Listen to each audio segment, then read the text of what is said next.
এবারে আমরা একটা অন্য ধরনের ফোর্স আইডেন্টিফিকেশন শুরু করছি, পুলি অ্যান্ড রোপ সিস্টেমস। আমরা কনস্ট্যান্ট মোশনে পুলি অ্যান্ড রোপ দেখেছি, তখন আমরা ফোর্স নিয়ে ভাবিনি। এবার আমরা ভাববো। প্রথমে পুলি অ্যান্ড রোপ সিস্টেম কি? আমরা পুলি দেখেছি, এরকম একটা গোল জিনিস হয় যেটাকে সেন্টার থেকে একটা জায়গায় ফিক্স করে দেওয়া হয়। আর গোল জিনিসটা গোল গোল ঘুরতে পারে। তার উপর দিয়ে হয়তো একটা দড়ি চলে যায় দু সাইডে, নিয়ে কিছু জিনিসকে আমরা ঝুলিয়ে দিতে পারি। নর্মালি পুরোনো দিনের কুয়োতে এটা আমরা খুব দেখতে পেতাম। এছাড়া আরো মানে কনস্ট্রাকশনের জায়গায় দেখা যায় এরকম পুলি। যাই হোক, তো আমরা প্রথমে একটা রোপকে আগে দেখি। প্রথমে একটা স্টেটমেন্ট দিচ্ছি। রোপের ওপর যে ফোর্স কাজ করে, বা রোপ দিয়ে যদি আমি কোনো ফোর্স পাই, সেই ফোর্সটার নাম হচ্ছে টেনশন। আমার লক্ষ্য প্রবলেম সলভিং, তাই প্রবলেম সলভিং এ যে জিনিসটা বোঝা উচিত সেইটা দিয়ে আমি তোমাদেরকে বোঝাচ্ছি। রোপ যে ফোর্সটা দেয়, সেই ফোর্সটার একটা স্পেশাল নাম আছে, টেনশন। কিন্তু প্রথমেই আমরা এই টেনশন বা রোপ কখন ফোর্স দেয় তার কয়েকটা প্রপার্টি ডিসকাস করব। দেখো, আমি দুটো দড়ি আঁকছি। এরকম ভাবে একটা দড়ি পড়ে আছে, আর একটা দড়ি একদম টান টান স্ট্রেট ভাবে আছে। এক্সাম্পল, এই ধরো আমার এই ইয়ারফোনের ওয়্যারটা এরকম আছে, বা এরকম টান টান আছে। এটাকে আমি বলছি স্ল্যাক, এটাকে বলছি টাইট। একটা রোপ ফোর্স তখনই দিতে পারে যখন সে টাইট থাকে। যখন সে স্ল্যাক থাকে, তখন সেই রোপের কোনো ফোর্স থাকে না। এটা কেন? রোপ ফোর্স দেয় যদি কেউ তার লেংথটাকে এক্সপ্যান্ড করার চেষ্টা করে, তখন রোপটা রেজিস্ট করে। সেই রেজিস্ট্যান্সটাই হচ্ছে টেনশন। ভেবে দেখো, একটা দড়ি, একটা ধরো একটা পুলি, আমি এটা এখনো পুলি বোঝাইনি যদিও, তাই পুলি দিয়ে বোঝাই তাও, যে একটা পুলির ওপর একটা দড়ি এরম ভাবে রাখা আছে, জাস্ট রাখা আছে। তুমি যদি দুদিকে দুটো ওয়েট ঝুলিয়ে দাও, কি হবে? ওয়েট গুলো নিচে পড়তে যাবে, নিচে পড়বার চেষ্টা করবে। দুটো ওয়েটই নিচে পড়ার চেষ্টা করছে। দুটো ওয়েটই যদি নিচে পড়তে থাকে, একটা সময় আসবে দড়িটা পুরো টান টান হয়ে যাবে। তারপরে যদি পড়তে হয়, দড়িটাকে তো এক্সপ্যান্ড করতে হবে বা ছিঁড়ে যেতে হবে। এক্সপ্যান্ড করতে হবে না? তাই জন্য দড়ি তখনই কোনো ফোর্স দেয় যখন সে এক্সপ্যান্ড কেউ করাচ্ছে তাকে। সে তখন অপোজিট একটা দিকে, মানে সেই রেজিস্ট করে যাতে সে তার লেন্থটা না বেড়ে যায়। তাই কি করে? দড়ি টান টান হয়ে গিয়ে, এই ধরো এখানে একটা অবজেক্ট ঝুলছে, এখানে একটা অবজেক্ট ঝুলছে, এই অবজেক্টটা নিচের দিকে যাতে পড়ে না যায়, সেই জন্য দড়ি কি করে, ওপর দিকে একটা, ওকে টেনে ধরে রাখে ওপর দিকে একটা ফোর্স দিয়ে। ওকে, সেইটাই হলো টেনশন। এইখান থেকে টেনশন আসে। এবার ধরো দড়িটা এরকম স্ল্যাক ভাবে পড়ে আছে, কেউ তাকে ডিস্টার্ব করছে না। একটা টার্ম ইউজ করলাম, ডিস্টার্ব।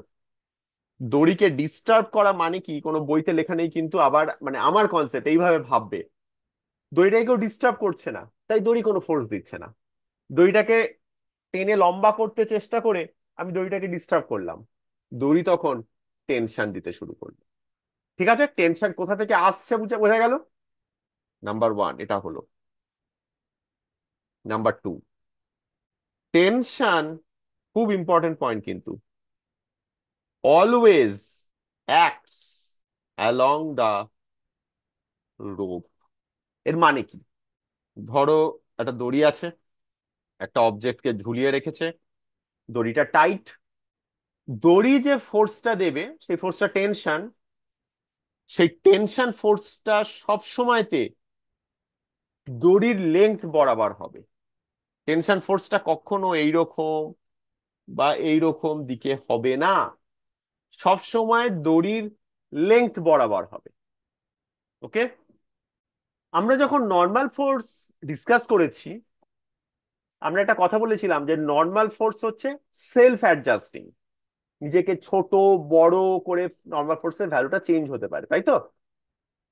মানে একটা অবজেক্ট রেখেছিলাম গ্রাউন্ডের ওপরে, তাদের মধ্যে নর্মাল ফোর্স মেজার করেছি। এবার সেই অবজেক্টের ভেতরে আমি কিছু বালি ঢাললাম, অবজেক্টের মাস বেড়ে গেল, নর্মাল ফোর্সটাও চেঞ্জ হয়। তাহলে normal force self adjusting, tension is also self adjusting. আমি দেওয়াল থেকে একটা দড়ি ঝুলিয়ে রেখেছি, তলায় একটা হনুমান বা একটা বেড়াল, বেড়াল আঁকা সহজ, এরকম ঝুলে আছে। টেনশনটা কত হবে?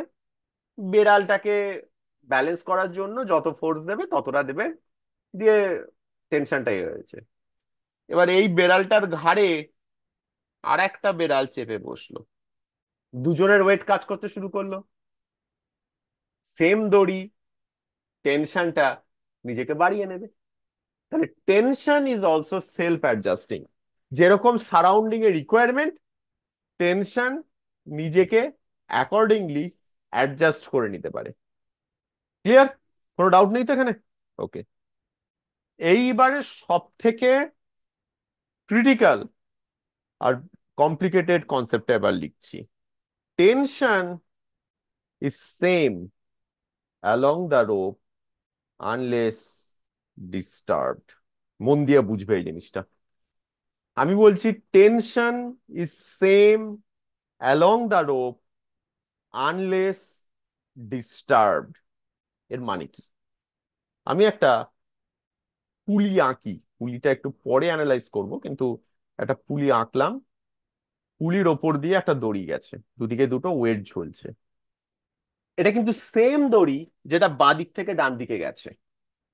দড়িটার এখানে যা টেনশন সেটা যদি পি হয়, এখানেও তাই টেনশন, এখানেও তাই টেনশন, এখানেও তাই টেনশন, এখানেও তাই টেনশন, প্রত্যেকটা পয়েন্টে সেম টেনশন। ধরো দড়িটাকে যদি আমি মাঝখান থেকে কেটে তার ভেতরে কত ফোর্স কাজ করছে, এই যে দড়িটা টান টান হয়ে আছে না, দড়িটার ভেতরে কিন্তু সব জায়গাতে ফোর্স কাজ করছে, আর সেই ফোর্সটা কিন্তু টেনশন। আর সেই টেনশনের ম্যাগনিটিউডটা সব জায়গায় সেম, ইকুয়াল। তার মানে কি এই সাইডেও সেম, ডান দিকটাতেও কি সেম? আমরা একটা কথা বলেছি, আনলেস ডিস্টার্বড, যদি কেউ ডিস্টার্ব না করে। মানে কি?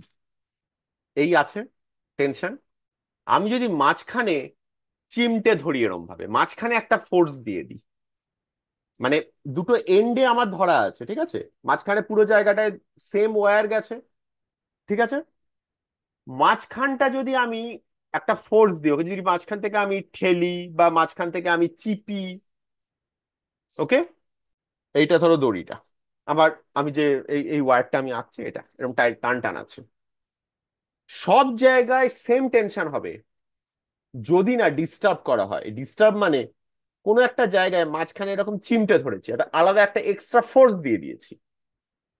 যদি একটা এক্সট্রা ফোর্স দিয়ে দিই, তাহলে এই দিকের টেনশন আর এই দিকের টেনশন আলাদা হয়ে যাবে যদি ডিস্টার্ব করি। এবার এই কেসটায় ভাবা যাক, পুলি, পুলির ওপর দিয়ে একটা দড়ি গেছে, এই পুলিটা কি দড়িটাকে ডিস্টার্ব করছে? কোশ্চেন হচ্ছে এইটাই বোঝা, ঠিক আছে? ইজ দ্য পুলি ডিস্টার্বিং দ্য রোপ? পুলিটা যদি, এখন জাস্ট এই টার্মটা ইউজ করে রাখছি, পরে আমরা এটা নিয়ে অঙ্কতে ইউজ করব। তোমরা যে কেসগুলো করবে সেই কেসগুলোতে মোস্টলি শুরুর দিকে পুলি উড বি ফ্রিকশনলেস। ফ্রিকশনলেস পুলি যদি হয়, তাহলে পুলিটা রোপটাকে ডিস্টার্ব করছে না। জাস্ট অ্যাকসেপ্ট করে নাও এখন, ঠিক আছে? যদি ডিস্টার্ব না করে, সেক্ষেত্রে দু সাইডে সেম টেনশন। দেখো আর তো কোনো ডিস্টারবেন্সের জায়গা নেই এই পুরো দড়িটা, এই যে লাল রঙের যে দড়িটা এঁকেছি, আর তো কোনো জায়গায় ডিস্টারবেন্সের জায়গা নেই। ডিস্টারবেন্স একমাত্র পুলিটা, পুলির ওপর দিয়ে দড়িটা গেছে, আমি বুঝতে পারছি না ওর ওপর কি হয়েছে। পুলিটা যদি ফ্রিকশনলেস হয়, পুলি ডিস্টার্ব করছে না, তাহলে এই দড়িটার সব জায়গায় টেনশন সেম। পুলি যদি ফ্রিকশনাল হয়ে যায়, মানে ফ্রিকশনাল ইন দ্য সেন্স দড়িটা আর পুলির মধ্যে একটা ফ্রিকশন যদি কাজ করে, তাহলে দু সাইডে কিন্তু টেনশন আলাদা হয়ে যাবে। এটা খাতায় নোট করে রাখো, মাথায় ঢুকিয়ে রাখো, পরে ইউজ করব আমরা। ঠিক আছে? ওকে। আমরা এই সিচুয়েশনটাকে একটু স্টাডি করে নিই এবারে। এই যে সিম্পল সিচুয়েশনটা আমরা করেছি, আমরা এতক্ষণ জাস্ট প্রপার্টি গুলো বললাম টেনশনের, সেই প্রপার্টি গুলো ইউজ করে এবার এই সিচুয়েশনটাকে অল্প একটু অ্যানালাইজ করে নিই। ধরো M1, M1 এর উপর কি কি ফোর্স কাজ করছে? শুরুতেই আমি দেখতে পাচ্ছি নিশ্চয়ই M1G, ওয়েট নিচের দিকে কাজ করছে। আর কি ফোর্স কাজ করছে? M1 যেহেতু নিচে নামার চেষ্টা করছে, রোপটা টাইট আছে, রোপটাকে আটকানোর চেষ্টা করবে একটা টেনশন দিয়ে ওপরের দিকে। অ্যাক্সিলারেশন থাকতে পারে, আমি অ্যাক্সিলারেশনই ভাবছি না কিন্তু এই মুহূর্তে। আবার M2 তে কি হবে? M2G নিচের দিকে, টেনশন উপরের দিকে। সিম্পল। এখানে কিন্তু আরো একটা অবজেক্ট আছে, সেটা হচ্ছে পুলি। পুলিটাকেও কিন্তু আমাদের স্টাডি করতে হবে, পুলিটাকে ছেড়ে দিলে চলবে না। পুলির ওপর কি ফোর্স কাজ করছে? পুলিটাকে ওপর থেকে ঝোলানো আছে। আমি বললাম পুলি ইজ মাসলেস, আমরা সাধারণত মাসলেস পুলি নিয়েই কাজ করব। শেষের দিকে গিয়ে আমরা পুলিতে মাস আনবো, এখন মাস আনবো না। পুলি ইজ মাসলেস। পুলির ওপর কে কে ফোর্স দিচ্ছে? দেখো এই জিনিসটা আবার ইম্পর্টেন্ট জিনিস। আমার হাতটাকে পুলি ভাবো, আমার হাতের ওপর দিয়ে দড়িটা গেছে, পুলির সাথে রোপের কিন্তু একটা ইন্টারাকশন হচ্ছে। আমি ডিস্টারবেন্স বলবো না, ইন্টারাকশন হচ্ছে। দড়িটা নিচের দিকে পড়ে যাচ্ছে না কেন? ভাবো তো, দড়িটা কেন নিচের দিকে পড়ছে না? আমার হাতটা যদি পুলি হয়, দড়িটা নিচে পড়ছে না কেন? কারণ পুলিটা দড়িটাকে আটকে রাখছে, তাই না? দড়িটা নিচে যাবার চেষ্টা করছে, নিচে পড়ে যাবার চেষ্টা করছে দড়িটা, ওয়েট গুলো সমেত, পুলিটা আটকাচ্ছে। তার মানে পুলিটা দড়ির ওপর ওপর দিকে একটা ফোর্স দিচ্ছে। ওই যে অর্ঘদীপ বাইদা বলছিলে, তাহলে বাইদা পুলি হচ্ছে যে পুলি দড়িকে ওপর দিকে ফোর্স দিচ্ছে। কিন্তু আমরা যখন পুলির ওপর ফোর্স বার করার চেষ্টা করব, তখন পুলির অন দা পুলি কি কি ফোর্স কাজ করছে সেটা বার করার চেষ্টা করছি, তাই তো? এবার তোমরা বলতে পারবে পুলির ওপর কি কি ফোর্স কাজ করছে? দড়িটা কি পুলির ওপর কোনো ফোর্স দিচ্ছে? দিচ্ছে। যেহেতু পুলি দড়িকে আটকে রেখেছে, দড়িকে নিচে যেতে দিচ্ছে না, তার মানে পুলি দড়িকে ওপরের দিকে ফোর্স দিচ্ছে। তার মানে দড়ি পুলিকে নিচের দিকে ফোর্স দিচ্ছে। এবার কিভাবে আইডেন্টিফাই করতে হয় মেকানিক্যালি এবার বোঝো। পুলির ওপর যে দড়িটা গেছে না, তার স্টার্টিং পয়েন্টটা দেখো, তার এন্ড পয়েন্টটা দেখো। তার স্টার্টিং পয়েন্ট কি? এইটা হচ্ছে স্টার্টিং পয়েন্ট, এটা হচ্ছে এন্ড পয়েন্ট, বা এন্ড পয়েন্ট, দুটো এন্ড পয়েন্ট দেখছি, দুটো এন্ড পয়েন্ট। সেই দুটো এন্ড পয়েন্টে রোপের ডাইরেকশনটা দেখো, সেই দিকে ফোর্স কাজ করবে। এখানে কি এই রকম হবে? পুলির ওপর দুটো ফোর্স থাকবে রোপের, যেখানে এন্ড পয়েন্ট গুলো, সেইখানে রোপের যে ডাইরেকশন, সেই দিকে রোপ পুলিকে ফোর্স দিচ্ছে। আর ফোর্সটা কত? সেই ফোর্স হচ্ছে ইকুয়াল টু টেনশন। এই লাল রঙে যেটা আঁকলাম এটা কিন্তু দড়ি নয়, এটা কিন্তু ফোর্স গুলো। ফোর্সের ডাইরেকশন কোন দিকে? অ্যালং দা রোপ। ঠিক আছে? তো এই দুটো ফোর্স পুলিকে নিচের দিকে টানার চেষ্টা করছে। ভেবে দেখো, তোমার হাতের উপর দিয়ে একটা দড়ি দিয়ে টেনে দেখো না, দেখবে ফিল করবে নিচের দিকে যাচ্ছে। কিন্তু পুলি তো নিচে যাচ্ছে না, পুলিকে আটকাচ্ছে কে? পুলি তো আটকে আছে, তাই না? পুলিকে কে আটকাচ্ছে?